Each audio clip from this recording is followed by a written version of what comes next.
welcome back, venturers. It's time for another discussion about VN. I am Emar, and together with Taurus, we have gone depths of VN indie content mine in search for treasure and hidden gems. Just like we did some time ago, we'll once again talk about few smaller VN titles that we've managed to read recently in this dedicated episode. So Taurus, have you unearthed any shiny rubies, emeralds, maybe even ambers? Yes. Every so often we like to take a look at some very short indie, sort of visual novels out there. And it's the sort of thing that we could talk about, but isn't enough to fill a whole episode, so we can just put a bunch of them together here and share them with the world. And we'll dive into our thoughts a little about them as well. One of which was a title called Someday. But, it's the number 5 instead of an S at the front. Give it that style. You are the main character. You are a guard watching over this prisoner who is a dragon girl. She is sentenced to death row in 5 days' time. And like I mentioned, you're the city guard watching over her, and you are given instructions that if she tries anything funny or threatens you, you are to press the button in front of you that will kill her. And so over the course of the 5 days, you get closer to her in a sense, you learn more about the predicament, and of course that button is always in front of you. It's always ever present in every moment of this VN. So first off, MR, you read it as well. What were your thoughts about this? My immediate thoughts were it evokes the feeling of a Slavic indie hit from years ago. It's because I believe it's inspired by the Papers, Please. But this time with cute dragon wife. That was my first thought immediately. So that was what drove me in to check this title. But over the course of reading, and maybe I am inclined to say that because I've read recently Black Souls, the fact you could press the button is an interesting, ever-present option the player is given. Just like in Black Souls, you had involuntary hug. Black Souls, we all know. You had that stuff. That was an option. Yeah. So it's interesting that how it changes the dynamic. Now, actually playing the game, I have to say, I'm too weak, okay? I'm too weak, I'm too good. I don't want to press the button. I don't know ever. I only pressed the button because I wanted to see all the endings. I felt bad every single time. As for me, I actually didn't really like this VN very much. For one thing, it's very short. Like the first time you play through it, it's like 10 minutes, maybe 15 at the most if you're a very slow reader or something. The idea is that there are a bunch of endings, and then there's a variety of choices you can make along the way for you to explore all the endings. But even then, like at its most, if you're doing everything blind, it's like an hour. And maybe I had the wrong intentions going in. I thought this would be a more serious dive into the idea of, someone who's arrested for put on death row and the morality of it, and how guilty or innocent she may or may not be, and of course the whole philosophy of that button, and when you a bystander made to be the judge, jury, and executioner at any moment. But instead, what we actually get in this is just cute anime girl who loves you, and then there's a button for some snuff content stuff.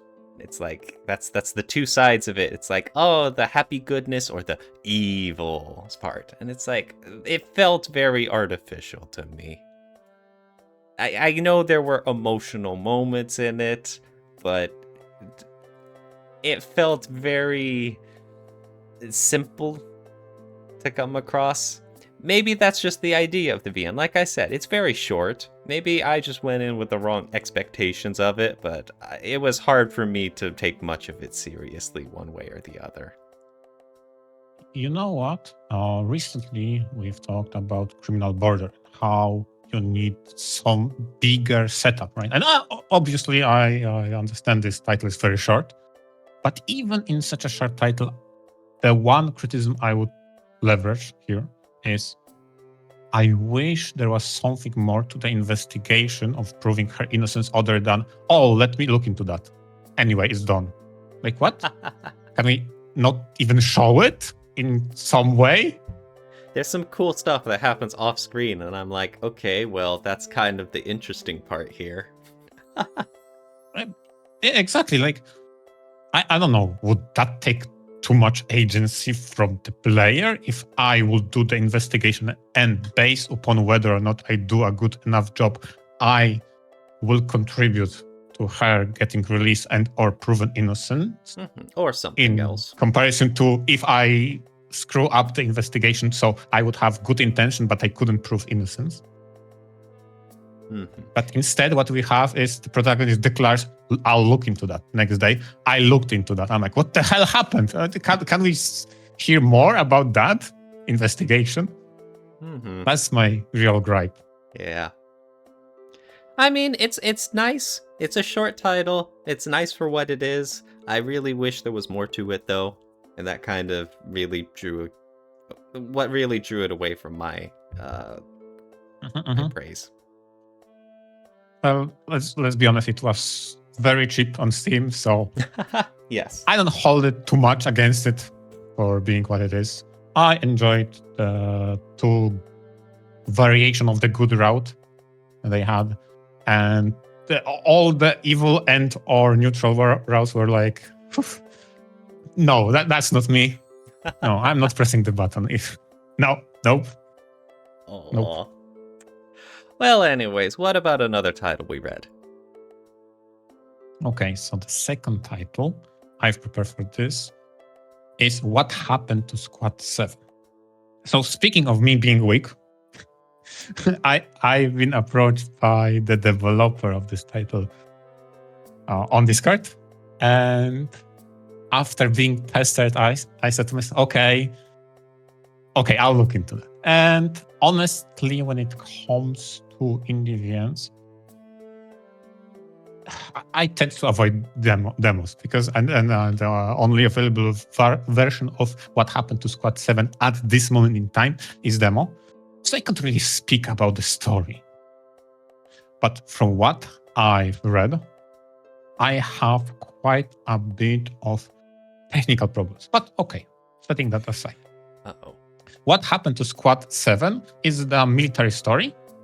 You don't get too many details as the reader, but you get enough. You are a front man of a small group, which is tasked of cleaning a couple of zones for the military operations.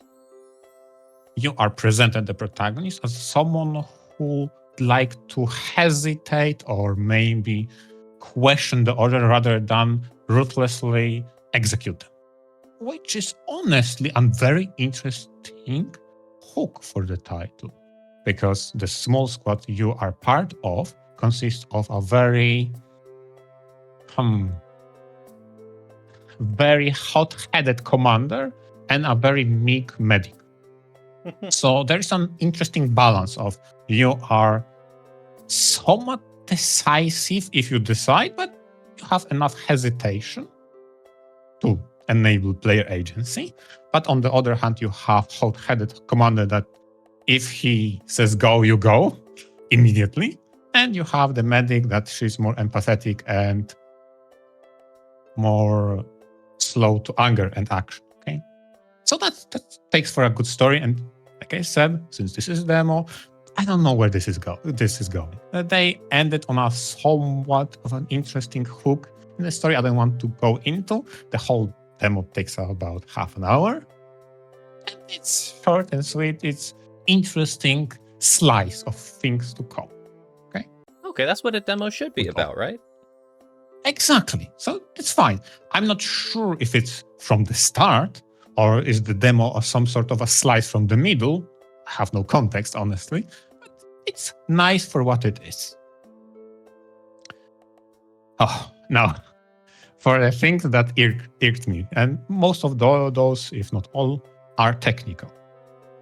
Man, is it super distracting when you have a dialogue between two characters in a VN setting with normal text boxes, with normal sprites, in which whoever speaks a spoken line is always on the left. What that means, that is two characters who speak to each other, so one character is on the left, the other on the right, keeps swapping position all the time. That is such a distracting motion. I didn't think it would irk me so fast, but it did. Holy hell. Ah, that's a lot of movement, huh? Yeah, exactly. I when I'm reading a VN, I focused my eyes mostly on the text. I don't want to track the small intricacies of the sprites, but I try to have that in my peripheral vision, right? But I see so much movement all the time, and every dialogue, I'm like, what the? Are we distracting me? What is happening? Is there a lot of action? Do they change position of where it's standing? I feel like the VNs, which do the positions of sprites very well, do so contextually. So for example, if I have action VN and someone comes you at the left side, they will show the sprite on the left side. If you have an enemy that comes from in the forward, it will be centered, right? And then your focus of a reader is rewarded if you keep track of text box in relation to sprites. Here, for whatever reason, very often sprites swap in the presentation, but they don't reflect movement in the actual story. So to me, it was super distracting when I was reading. Speaking of inconsistencies like that, when you have a VN that has inner dialogue or narration from the neutral observer perspective, that often is written in the same text box as the dialogue. It's not often, not always the case, but it's often the case, right? Yeah, the same there's only text box one is used text for box. narration and dialogue. Exactly, right? Yeah. For whatever reason, in this title, when narration, both from the standpoint of inner dialogue from someone's perspective or from neutral entity, it keeps the small text box of a character. So for example, in one of the screenshots that we see in the background, you have the Orion, which, the nameplate. Yeah. You have the Orion, that being the name of the protagonist, perform an action or maybe thinks something, and his nameplate is still displayed. That becomes confusing whether or not it's a voiced line or a speaking dialogue or something he thinks of. I understand that there are quotation marks that denote who speaks when, but imagine you have both previous thing I described as well as this one at the same time. So you have two characters speaking, constantly swapping position, and some of the you presume dialogue is not dialogue because it lacks quotation marks, but still has the nameplate. That is ultimate confusion. Yeah, that's definitely not ideal. Because Yeah, otherwise, because at first glance, you think it's the character just saying those, like lines of dialogue. But then it's like, oh god, no, that's not. It's not. They are performing the action or someone is describing what is happening.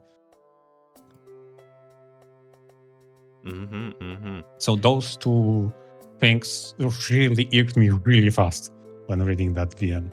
Ouch. And obviously, as much as everyone wants to focus on the story, or have a visual novel the most, the whole user interface stuff is so crucial as well. It's got to be a smooth experience doing it, because all of the little nitpicks that take away from the experience, like, that's all preventable stuff that poisons the reader's mind about how much they enjoy the story as well. I agree. And I also recognize I'm in an elevated state of UI annoyance after reading Tokyo Negro recently, in which I had to wrangle with the VN itself to let me play it. So I recognize that maybe because of that experience, now I'm more allergic to weird UI, the experience of that. I also want to add one more thing. Obviously, it's hard for me to comment on the story itself and its progression because of the limited time frame and it is being the demo. But what I recognize, there are some segments that kinda look like an point and click action segments, so to speak. You have multiple options. As a member of a squad designated to clean the area, you have multiple choices that you need to visit. And obviously, in order to have confidence that you cleaned all those locations, you need to step back, revisit previous location, go to the left door, step back, goes to the upper floor, check all the rooms, go back to the ground floor, move from the shed to a different building. You can imagine you are moving around from a lot of places. In those dialogue states, so for example, you first encounter a shed. There's an empty shed, you don't know what there is. Your character, protagonist, describes what he sees. Okay? Okay, and given that description, then you are presented with 4 choices. You enter the shed, or you maybe look around the windows, maybe go to another building. Whatever you choose, after you go back to the same state of looking at the shed, your protagonist gives the same spiel again. Because the creator of the VN did not prepare a variant of the text if you return to the previously seen location. So I ended up rereading so many times the protagonist describing to me, oh, this is the shed, I don't know what it is, this could be a trap, etc., etc. So like my repeating like urge to the developer, or repeating like No. same standard lines. To some degree. If you've ever played some sort of a point-and-click adventure game or something, once you return to a previously seen location, characters describe it differently. Like, oh, I've already been here, or oh, I've returned to my previous place. They won't start describing from the start as if they've encountered that thing for the first time. Yes. Right. That's the thing that also irked me when you have an exploration moment in a VN that you need to explore different choices, clean the location, because thematically that's what you do as a military person, tasked with cleaning the area. But I keep returning to the previous state and I hear from the start description of something I've already seen. That's a minor inconvenience, but I feel it could be spruced up somehow. Darn. Well, yeah, it should be spruced up. I mean, that kind of stuff, it's never ideal. You don't want to waste your reader's time. But aside from those technical issues, you mostly enjoyed Squad 7? Yeah, I think where they are going with the story-wise, I really like. The only thing I would be careful about when it comes to having some sort of morally ambiguous characters, or in this case, an asshole commander. Yeah. Because you have a guy who's really hard on you. How can I say it the best? Make him competent.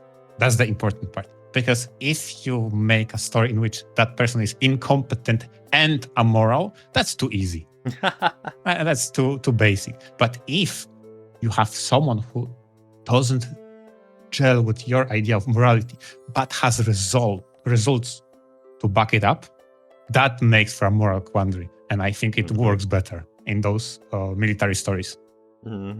It's like classic advice is that you can either be a jackass or you can be incompetent, but you can't be both. Exactly. Yep. Yeah, exactly. Very applicable. Good advice. Yeah.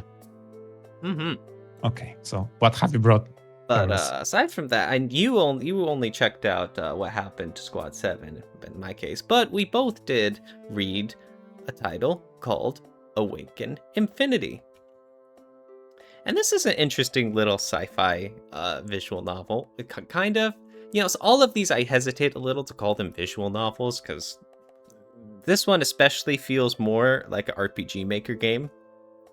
Regardless, we have ourselves a main character who wakes up with amnesia in a strange, isolated room with all the doors locked.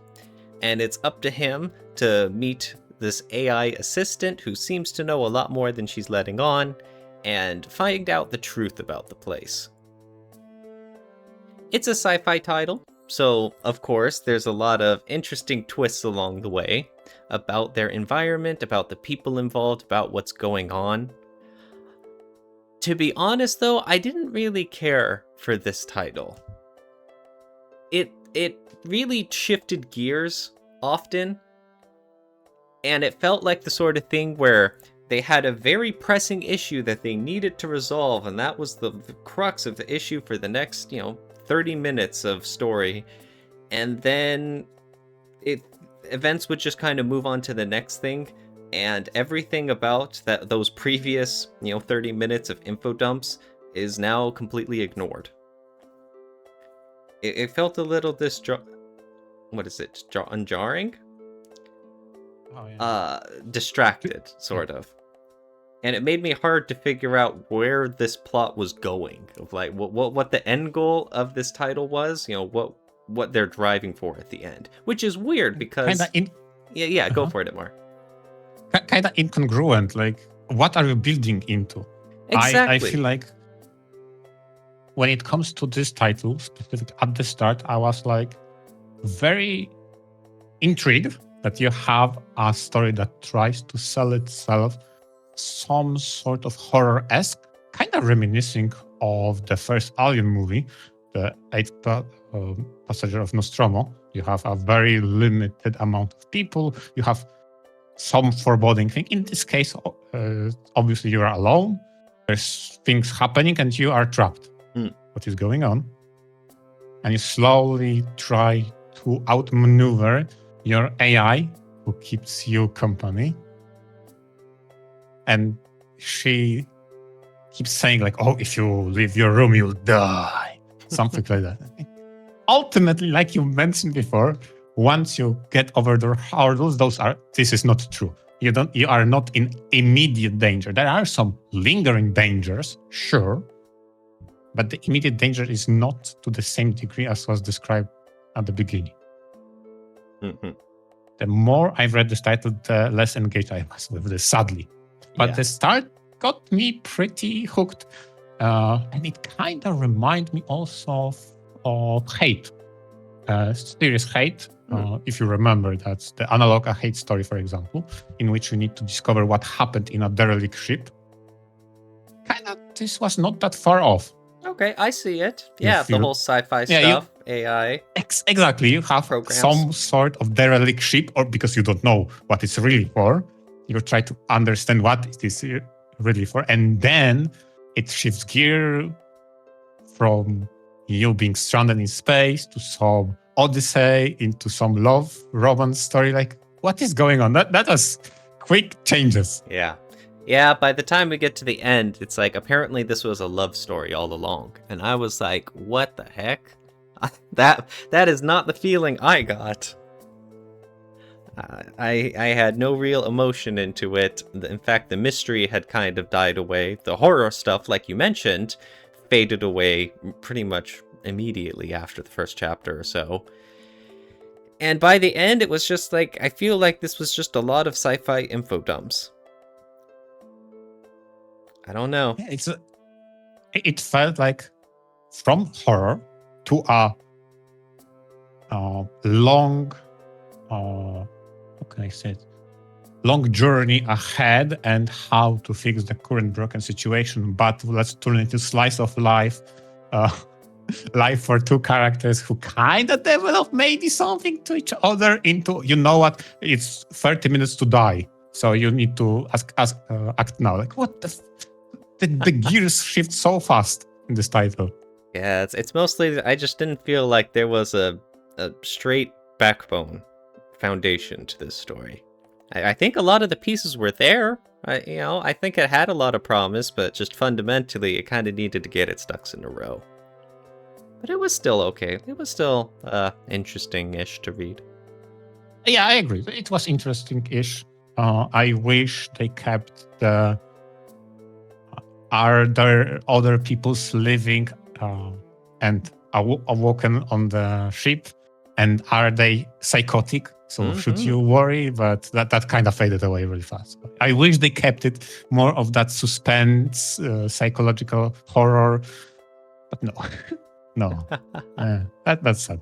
And please stop changing so many font style all the time. Oh my god, yeah, that got annoying. Oh my god. They had really nice default one with plenty variation based on the color scheme for other characters. That was enough, please. That was really nicely done. That suited this aesthetic, but for whatever reason, they kept changing the font. Why? I don't know. You gotta make it smooth. It's all about the UI. Yeah. But the last thing that I've been checking out is a visual novel called Lap of the Gods. And goodness, this one is hard to describe. It is definitely wild and weird in its own unique way. Absolutely. We have ourselves a main character, a woman by the name of Mareeck. And when she comes to, she's working at her job, but apparently she has amnesia and none of her other co-workers recognize her at all. They just think she's some strange woman, a total stranger, and they call the cops and arrest her. Along the way, she gets rescued by an enigmatic duo, one of which is named Scoriel, the other's name is 5-7. And they're going through the same thing, and they rescue her in a sense, and now they're on a journey to learn more about this and hopefully stop things and make light of the various problems that the plot is throwing their way. This takes place in one hell of a unique world where all the people look real funky in some real interesting designs. Like, I'm not the kind of person who would call himself, creative or imaginative at all. I like the more paint-by-numbers, logical, straightforward kind of stories. So, Lap of the Gods, this isn't really a VN that I would normally search out, but it's definitely a weird, wild ride. I'm not really sure of what's going on as far as the plot goes. They info dump some, aspects of its world building, and I'm kind of lost for most of it, but I'm trying to comprehend the best I can. And like I said, who knows where this plot is taking us, as we're diving into a plenty of unique situations along the way. I really like Scoriel. He's the guy, if you're looking at the background images, he's the guy with the skull for a head with the smoke billowing out for the eyes to make up his hair instead. He is very enigmatic, a very charming guy whose wit is definitely the main thing that's bailing himself and his companions out of these situations that he finds himself into. He's definitely an amazing character that's driving a lot of this plot, so he's been a favorite of mine so far. Same. Okay. I mean, looking at the screenshots, and also I had that title on my sites also for reading, but I didn't manage to do so in time for this episode. It looks like complete fever dream. Reminds me of, especially when you described all those characters that look funky, of the original Beetlejuice movie, right? That was also complete craziness, right? Oh, that's a classic. Yeah. So yes, I'm definitely excited to read more, but it's the kind of thing where I'm equal parts apprehensive and equal parts interested. So you haven't finished yet? No, I haven't. There's still plenty more to go. I think this is like a Because 10-hour VN. Oh, okay. So, okay. Because I wondered, is that a demo you've read or something? Okay. So it's longer title, sure. Yeah. Now, there's one thing I do have to mention since we're following the trend about, UI interface and all of that. This thing has an incredible load on your PC. I don't know what the heck is going on, but part of it I feel like might be there's a lot of special effects. I think there's like a constant fog in the background overlay for everything, and there's also like a bit of static and screen shakiness, just a tiny bit, which I mean it adds to the atmosphere, but on the other hand it's like, okay, this is kind of tiring because I'm dealing with all of these effects.